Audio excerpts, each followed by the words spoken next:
noches. Vamos a continuar con el estudio, como recién bien decían los hermanos, sobre la vida de Jacob. Ya tuvimos el miércoles pasado estudiando y meditando sobre el pasaje donde Jacob, a través de un sueño, en esa tierra que él después bautizó Betel, que era casa de Dios, tuvo un encuentro con Dios, ¿no? Y Dios le manifestó ahí la importancia de que su presencia iba a estar con él en su vida y también le volvió a reafirmar la promesa que le había dado a su abuelo y a su padre, a Abraham y a Isaac, la promesa de que iba a tener una gran descendencia, que iban a formar una nación, un pueblo que es Israel, que iban a heredar una tierra y que de esa descendencia iban a ser benditas todas las familias de la tierra a través de la venida a este mundo del Señor Jesucristo. Hoy vamos a meditar en otro pasaje que está en Génesis capítulo 32, versículo 22 al 32, que sucedió casi 20 años después del episodio que estuvimos meditando el miércoles pasado. En el medio pasaron muchas cosas en la vida de Jacob, que algunas vamos a recapitular, vamos a hacer como un resumen, para después arrancar con lo que es este episodio donde Jacob lucha con el ángel en Peniel.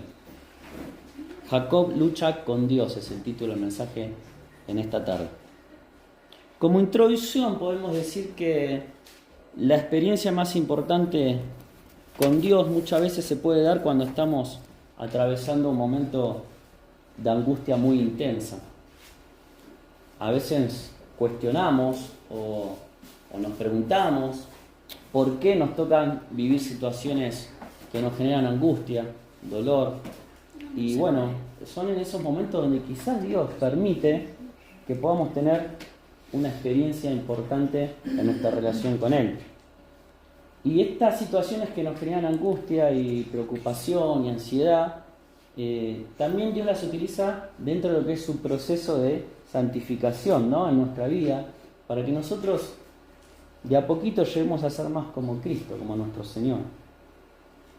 Y en la vida de cada uno de nosotros, como hijos de Dios, en nuestro peregrinar en este mundo, hay momentos que son decisivos en nuestra relación con Dios.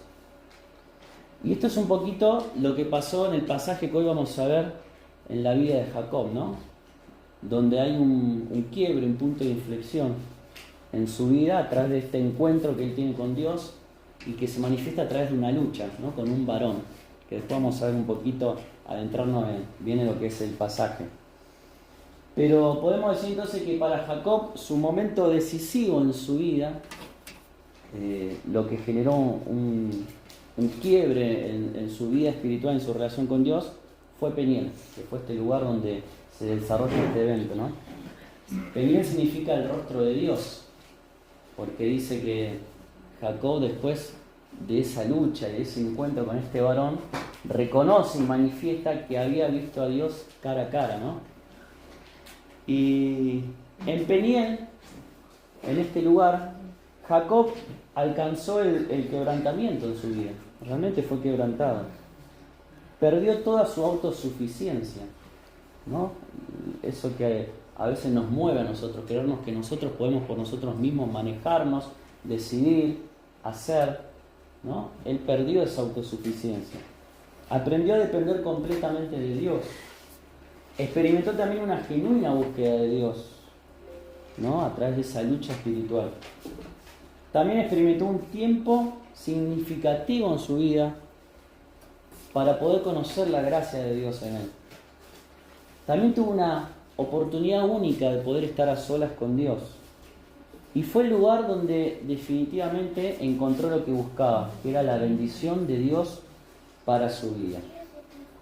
El primer punto que quiero que podamos ver y reflexionar juntos, lo titulé Jacob el engañador.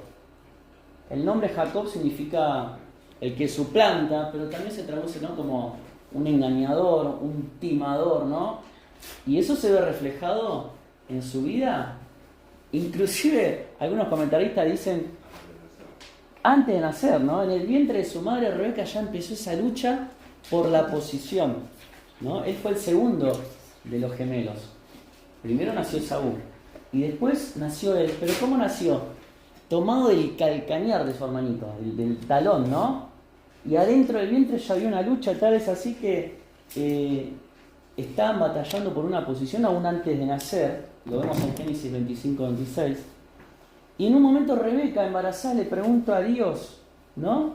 Y Dios le dice que dentro de ella había dos naciones, las cuales se dividirían, que un pueblo iba a ser más fuerte que el otro y que el mayor iba a servir al menor. O sea, ya estaba destinado desde antes del nacimiento esta lucha que iba a ser por la posición. Génesis 25-23, esta respuesta de Dios a Rebeca. Jacob y Esaú crecieron juntos como hermanos, tuvieron una vida nómade. Uno era cazador, Esaú, era muy hábil en la caza, le gustaba estar en el campo, cazar y traer las presas, el alimento, para su familia. Y el otro, dice Génesis 25-27, que era un varón quieto, que habitaba en las tiendas. Era un liandrito, ¿no? Yo soy un tipo casero, a mí me encanta. No me mandes a cazar, déjame en casa. Te cocino lo que trae el otro, eso sí, no hay problema. Pero así era la personalidad de Jacob. También podemos ver que se criaron en una familia donde había favoritismo. Lo dice Génesis 25-28. Su papá Isaac amaba a Esaú. Tenía una tendencia a darle el favoritismo a su hijo, al deportista, dice, al fortachón, al macho, al cazador y al primogénito. En cambio, Esaú, el que habitaba en tiendas, seguramente pasaba mucho más tiempo con su madre y era el nene mimado o el amado de su mamá, ¿no es cierto? Ahora, esto que uno lo ve como algo anecdótico o simpático, no deja de ser un gran problema en el seno de esta familia y en toda familia donde se produce lo mismo. Cuando hay favoritismo, esto después trae destrucción también entre las relaciones de la familia. Y resentimiento entre los hermanos, que fue lo que pasó. Y esto ustedes podrán ver en la historia que después sigue en la vida de Jacob, que también se trasladó como algo que también practicó Jacob con sus propios hijos. Primero con su matrimonio, amaba más a Raquel que a Lea, y eso ya había chisporrotazo entre las mujeres. Después con sus hijos, amaba más a los hijos de Raquel que a los hijos de los otros. Su favorito era José y Benjamín, los dos más chiquitos. Y eso generó un gran resentimiento de los hermanos, que hasta hicieron todo ese plan, inclusive hasta para matarlo o sacarlo de la faz de la tierra a José. Con Isaac ya viejo, esto ya lo vimos anteriormente, Rebeca planea en su mente un plan para robarle la primogenitura a su hijo Esaú y que la bendición del padre recaiga sobre su preferido Jacob, el menor, y no sobre Esaú. Esto ya lo analizamos, ¿no? Con el plato de lentejas, como decía Cristian, que nosotros estamos haciendo el estudio completo y tuvimos que probar el guiso de lenteja el viernes en la reunión de varones. Esa prueba ya la probamos. Pero ¿qué pasó? Esto también trajo un gran enojo, un resentimiento en el corazón de Esaú, que le juró que lo iba a matar a su hermano después que se cumpliera el tiempo de luto, después que falleciera Isaac. ¿Qué pasó? Zafó Jacob que Isaac, después de este acontecimiento, vivió 20 años más.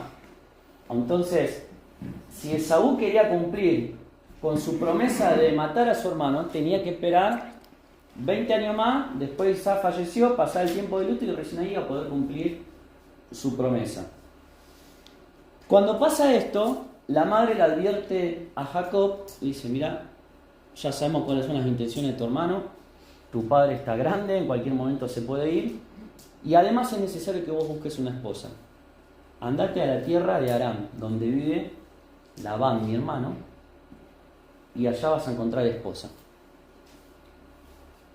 Obedece, se va con la bendición también de su padre, y en el camino a Harán pasa lo que pasó en la tierra de Betel, ¿no? Que lo vimos el miércoles pasado. Ese sueño donde ve esa escalera, Dios le confirma la promesa sobre la nación que iba a ser bendito, y él se compromete con el Señor.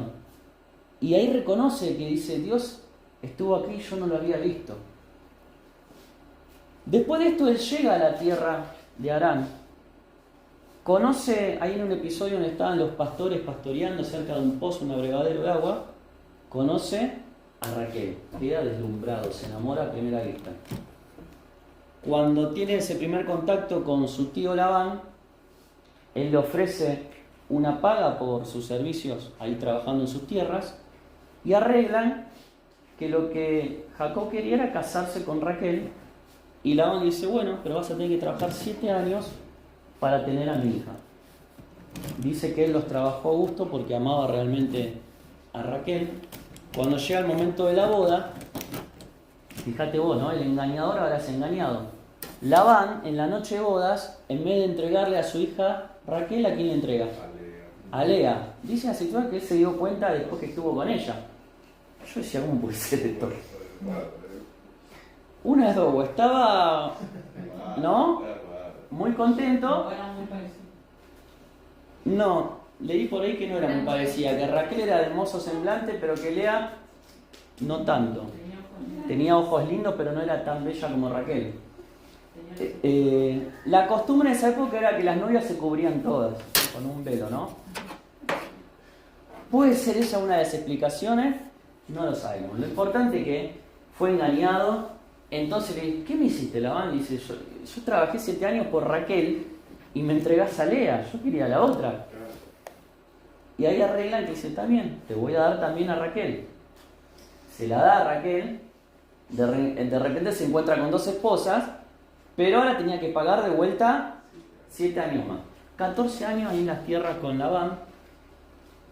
En ese tiempo empiezan a tener hijos, porque además de la esposa le da una sierva con cada esposa. Y tienen los 12 hijos que después van a ser los hijos de donde descienden las tribus de Israel, ¿cierto? Y tienen una hija mujer también, que después pasa un episodio muy triste sobre el final de la vida de Jacob, cuando ella era grande. ¡Wow! Cuánto para ver, ¿no? Estoy haciendo memoria para recapitular y llegar hasta el momento de Peniel. Pero es importante ver todo esto y lo que fue pasando en la vida de Jacob. Pasa el tiempo y cuando ya tienen en tierra de Labán a José, el primer hijo de Raquel, recuerden que Raquel era estéril y no podía tener hijo, bueno, Dios le da finalmente a José, todavía no había nacido Benjamín, y Jacob le pide a Labán, me quiero ir, quiero volver a mis tierras, ¿sí? Quiero volver a mi tierra. Y ahí arreglan un arreglo donde Jacob le pide también como paga para irse ganado, ¿no? Y hace esa cuestión rara de que clava las varas, ¿sí? Yo no sé si sabía de selección genética o qué. La cuestión que ahora hay otro engaño más donde él lo engaña a Labán y se empieza a quedar con un montón de ganado porque todas las crías que nacían eran las manchadas y las pintadas que respondía al acuerdo que él había hecho con Labán. La cuestión que se empezó a llenar de ganado fuerte, el ganado que le quedaba a Labán era un ganado más débil, y esto empezó a generar roces entre Labán y los hijos de Labán con Jacob. Ya lo empezaron a ver mal. En ese momento Dios le dice, es el momento ahora sí de que vayas a tu tierra, ¿sí? Y sigue esta historia de Jacob el engañador, ¿no? Porque agarra a sus animales, sus mujeres, los siervos, y se raja sin decirle nada a Labán, ¿no? Labán lo persigue, lo encuentra y dice, ¿por qué me hiciste esto? Y no lo mató Labán porque antes Dios en un sueño le había dicho a Labán, no hagas nada malo contra Jacob. O sea, a pesar de la vida de este engañador, ¿no? De todas sus artimañas y cómo se iba desenvolviendo en sus decisiones, vemos como Dios por encima de todo lo sigue cuidando, ¿no? Y sigue guiando la vida de este hombre porque había un propósito tras de todo esto. Y ahora viene el momento donde, después que arreglan con Labán, listo, vos andás para tu lado, para el otro, ya no nos vamos a molestar más. Ahora él tiene que enfrentar la situación terrible de volver a su tierra. ¿Y con quién se reencontraría? Con su hermanito. Con su hermanito. Y ahí empieza la situación crítica en la vida de Jacob, ¿no? Que es el segundo punto que yo le puse, el momento angustiante de Jacob. Un punto de quiebre. 20 años habían pasado prácticamente. Tenía más de 90 años Jacob en este momento. Era grande ya. Si bien las edades en esa época no son correlativas con ahora, pero ya era un hombre grande. Y a pesar de que habían pasado 20 años, persistía en su recuerdo la amenaza de muerte de su hermano. Entonces, ¿qué hace? Envía mensajeros con presentes delante de él para ver si vamos suavizando el encuentro con mi hermano y a ver para tantear cómo está la situación. Estos mensajeros vuelven y le dicen que Saúl iba a venir al encuentro con él, pero que no venía solo, venía con 400 hombres. Imagínate lo que le habrá pasado por la cabeza a Jacob. Cristian hace así, tiene razón, ¿no? Entonces él se atemoriza y divide a su familia y a sus animales en dos grupos, ¿no? ¿Por qué lo divide? Porque dice, bueno, si me agarra con 400 hombres, por lo menos que se salve una parte, ¿no es cierto? Las mujeres, los hijos, los animales y algunos hombres que dejó ahí. En este momento es cuando él ora a Dios con una terrible carga, angustia, temor por lo que tenía que enfrentar y con el recuerdo de lo que él había hecho hace 20 años atrás, que no fue nada bueno ese engaño que había cometido contra su hermano. Todo eso era como una gran mochila que le pesaba y ahora tenía que enfrentar esa situación. ¿Qué hace? Acude en oración a Dios. Génesis 32, versículo 9, dice: y dijo Jacob, Dios de mi padre Abraham y Dios de mi padre Isaac, Jehová, que me dijiste, vuélvete a tu tierra y a tu parentela y yo te haré bien. Menor soy que todas las misericordias y que toda la verdad que has usado para con tu siervo. Pues con mi cayado pasé este Jordán y ahora estoy sobre 2 campamentos. Líbrame ahora de la mano de mi hermano, de la mano de Esaú, porque le temo. No venga acaso y me hiera la madre con los hijos. Y tú has dicho, yo te haré bien y tu descendencia será como la arena del mar, que no se puede contar por la multitud. Fíjense, la oración de Jacob a Dios, donde le plantea y le pide que lo salve de esto que lo atemorizaba, que era de la muerte y de la mano vengadora de su hermano. Le recuerda también que Dios le había mandado a esa tierra, que le había prometido que él iba a estar bien y que su descendencia iba a ser innumerable. Y después de esta oración, vuelve a enviar presentes a Esaú. Y esa noche, dice la palabra, que se despide de sus esposas, de sus hijos, y que él se queda solo, ahí en el desierto, en Peniel, del otro lado de un vado, en medio de la noche, con temor, con angustia, se reconoce indigno, pecador, se siente mal. Y en esa soledad es donde tiene un encuentro con el Señor. Y ahí lo vamos a leer a partir del versículo 22. Se levantó aquella noche y tomó sus 2 mujeres y sus 2 siervas, sus 11 hijos, y pasó el vado de Jaboc. Los tomó pues e hizo pasar el arroyo a ellos y a todo lo que tenían. Así se quedó Jacob solo y luchó con él un varón hasta que rayaba el alba. Es decir, pasó la noche, empezó a amanecer y hasta ese momento él se enfrentó con este varón en una lucha. Y cuando el varón vio que no podía con él, tocó en el sitio del encaje de su muslo y se descoyuntó el muslo de Jacob mientras con él luchaba. Y dijo: déjame, porque raya el alba. Y Jacob le respondió: no te dejaré, si no me bendices. Y el varón le dijo: ¿cuál es tu nombre? Y él respondió: Jacob. Y el varón le dijo: no seguirá más tu nombre Jacob, sino Israel, porque has luchado con Dios y con los hombres y has vencido. Entonces Jacob le preguntó y dijo, declárame ahora tu nombre. Y el varón respondió, ¿por qué me preguntas por mi nombre? Y lo bendijo allí. Y llamó Jacob el nombre de aquel lugar Peniel, porque dijo, vi a Dios cara a cara y fue librada mi alma. Y cuando había pasado Peniel, le salió el sol y cojeaba de su cadera. Por esto no comen los hijos de Israel hasta hoy, del tendón que se contrajo, el cual está en el encaje del muslo, porque tocó a Jacob este sitio de su muslo en el tendón que se contrajo. Esta es una historia que yo la he escuchado desde chico y nunca la entendí. Es extraña, ¿no? Es muy particular. Y cuando meditaba en ella leí varios comentarios y ninguno se explaya mucho. Se ve que es como difícil de interpretarla. Pero ¿qué podemos ver con la ayuda del Señor y qué aplicación directa podemos tratar de sacarlo para nuestras vidas? Hay una lucha de Jacob con Dios. Acá no dice que era un varón, pero ¿qué indicaciones tenemos de que era Dios? O como se lo dice en otro pasaje que ahora vamos a ver, el ángel de Jehová. Bueno, en primer lugar, porque él, después que pasa todo esto, le pone al lugar Peniel porque dice que vio a Dios cara a cara, ¿sí? Y le pidió su bendición. Y después hay un pasaje que reafirma esto que está en el libro de Oseas capítulo 12, versículo 4.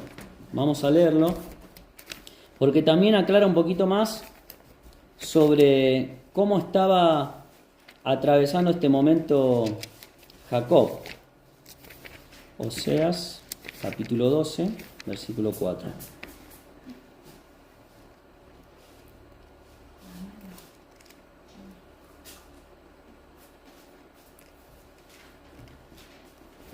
¿Lo tienen? ¿Sí? Ah, lo tienen ahí en la compu, que digo que son. Me ganaron más rápido. Dice, si no léelo de ahí. a partir del versículo 3 vamos a leer. En el seno materno tomó por el calcañar a su hermano y con su poder venció al ángel. ¿De quién está hablando? De Jacob. Acá ya no habla de un varón, sino de un ángel. Vuelve a decir el versículo 4, venció al ángel y prevaleció. Y miren la actitud que tenía en esa lucha, que más que física fue una lucha espiritual. Dice, lloró y le rogó. ¿A quién? Al varón, al ángel que estaba ahí. En Betel le halló y allí habló con nosotros. Bien, este pasaje aclara muchísimo de lo que estaba pasando. Los comentaristas dicen que esto se conoce como una teofanía, ¿no? Cuando hay una aparición de Dios encarnada, podríamos decir. Otros comentaristas dicen que fue una preencarnación del Señor Jesús, ¿sí? Esta es otra interpretación. Lo importante es que la presencia de Dios estuvo en este lugar, estuvo a través de este varón que luchó con él. Por eso todos concuerdan en decir que fue una lucha entre Jacob y el Señor, y entre Dios. Ahora, qué raro, una lucha, ¿no? Donde se aparece este varón y donde aparentemente lo vemos a Jacob prevalecer hasta en fuerza, ¿no? Uno podría decir, pero si lucha con Dios, Dios podría haberlo hecho así con un dedo y derrotarlo al instante. Es que justamente lo que se plantea acá no fue una lucha de fuerzas, ¿no? Sino que hay una lucha espiritual que surge a través de un encuentro con Dios, de un alma que está cargada, atribulada y que necesita, que llora, que clama por la bendición de Dios en su vida. Uno podría decir, bueno, él estaba así por la culpa de Saúl. Pero lo que él descubre en esta lucha con Dios es que el problema no radicaba en otro, en el tercero, en su hermano, sino en su propia vida, en lo que él había cometido, en sus faltas, en sus pecados, en sus viejas equivocaciones que aún cargaba como una gran mochila pesada. Por eso necesitó dejar a su familia a un lado y irse solo al desierto. Y es en ese momento cuando nosotros buscamos en soledad la presencia de Dios en nuestra vida que podemos encontrarnos con Él a pesar de la carga, de la culpa, del remordimiento, del pesar, de la ansiedad, de la angustia que podamos tener en nuestra vida. Y hay algo que llama la atención, que él efectuó una lucha persistente contra Dios, porque dice que hasta que rayaba el alba, empezó a amanecer, y él seguía ahí luchando con este varón. Algo presentía Jacob, que no era un hombre común y corriente. Y esto también nos habla a nosotros de que muchas veces en nuestra vida un encuentro con Dios, que puede ser también a través de una oración persistente, porque la Biblia nos enseña eso, ¿no? Va a traer la bendición de Dios a nuestra vida si realmente nosotros no aflojamos en buscar a Dios. Jacob no se quería rendir. El varón dijo que se quería ir en un momento, ¿no? Antes que amanezca. Él siguió persistiendo, se aferraba, lo tomaba, no lo dejaba ir. Y le dijo, no te soltaré hasta que me bendigas. Esto acá hay una primera enseñanza para nosotros. Cuando estamos buscando a Dios en una búsqueda incesante, porque realmente no damos más como estamos, porque lo necesitamos, porque tenemos una mochila muy pesada que dejar a sus pies, tenemos que ser persistentes. Hay un pasaje en el Nuevo Testamento, en Lucas capítulo 11, versículo 8 y 9, que dice, os digo que aunque no se levante a dárselos por ser su amigo, sin embargo, por su importunidad se levantará y le dará todo lo que necesite. Y yo os digo, pedid y se os dará, buscad y hallaréis, llamad y se os abrirá. Acá Jesús habla acerca de la oración y está dando el ejemplo de ese amigo, ¿no? que se presenta, que insiste, que persiste hasta que logra lo que quiere. Y lo aplica, sino directamente en nuestra búsqueda de Dios. Dice que tenemos que pedir, buscar, llamar, y se nos va a dar. Vamos a ser escuchados y se nos van a abrir las puertas. Y esto es un poco la actitud que tuvo Jacob. Y cuando leíamos el versículo de Oseas, agrega ahí el escritor que dice que lloró y clamó en ese momento de lucha. No sé cómo lo habrá dicho, no se explaya mucho el texto ahí en Génesis. Pero habrá sido una lucha espiritual donde se aferraba a este hombre, donde no lo dejaba ir, donde lloraba, donde clamaba y le decía, bendíceme, necesito de tu bendición. Y pero usted dirán, pero si ella tuvo la confirmación de Dios 20 años atrás cuando vio en ese sueño en Betel, la escalera, los ángeles, Dios le confirmó su presencia, le reafirmó el pacto, la promesa. Pero muchas veces nos pasa lo mismo a nosotros. A pesar de haber tenido un encuentro con Jesucristo, muchas veces cargamos con nuestro pasado, con nuestros pecados, con nuestro dolor, con nuestra angustia, y necesitamos que Dios nos libere de eso. Y creo que esto fue lo que estaba necesitando Jacob, ¿no? En ese momento de soledad, de angustia, de dolor, donde tiene este encuentro con este varón que era el mismo Señor. No lo quería dejar ir. Lloró, le rogó, necesitaba esa bendición. En ese momento también dice que el varón, y acá vemos también que no era un hombre común y corriente, porque la coyuntura acá del muslo, dicen que es una de las más fuertes. ¿Cómo con un dedo así no podés descoyuntar a alguien, no? Pero, la cabeza enfermo sería. Creería que sí, o el nervio, el tendón, no sé, algunos dicen que era el nervio ciático, no sé qué. No sé, la verdad que no soy traumatólogo. La cuestión que lo tocó este varón, el Señor, y quedó rengo, ¿no? Porque después dice que cojeaba. Y esto yo lo interpreto como un quebrantamiento que tiene que haber en la vida de las personas, donde Dios nos dice, yo soy suficiente para vos. Dejá de creerte que vos podés tomar decisiones por tu propia vida. Donde Dios quizás con ese toque le mostró a Jacob que tenía que aprender a entregarse y a depender de él.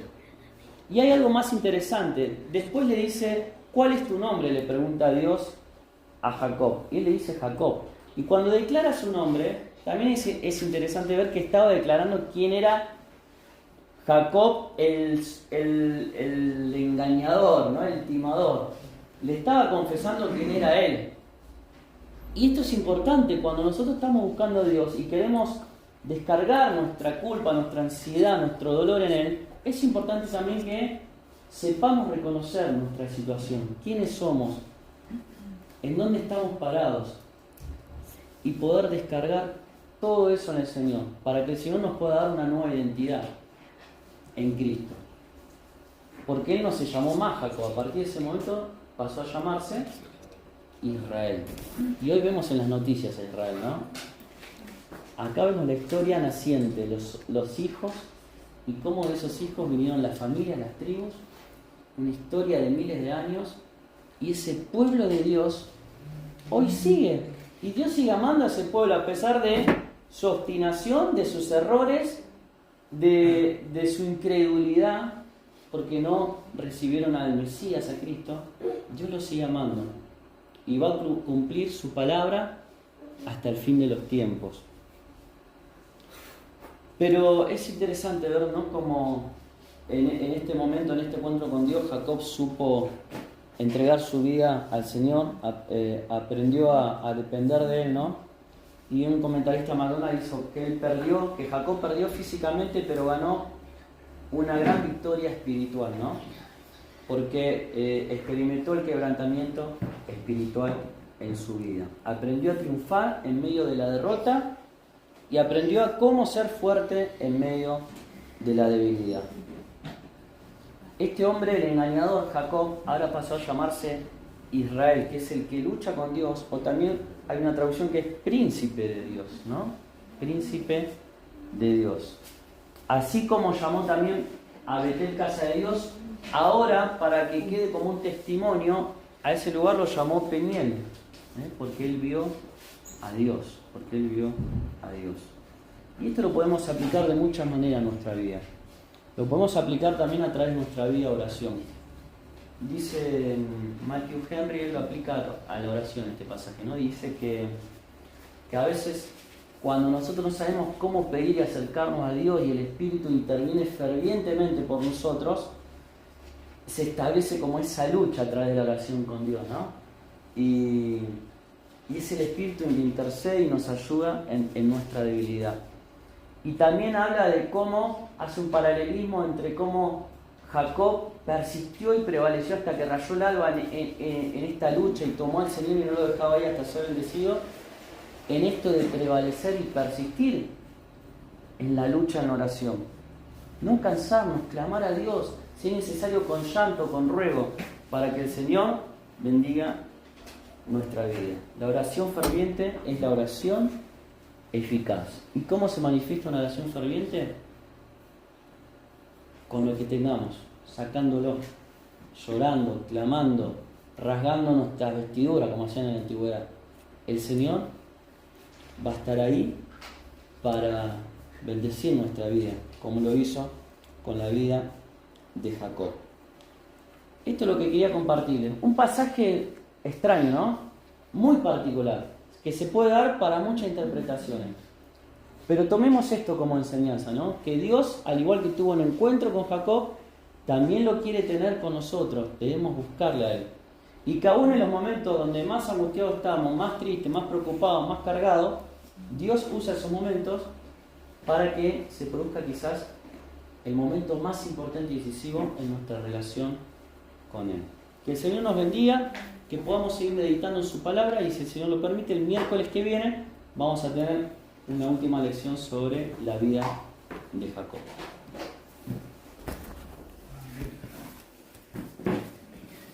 Muy bien.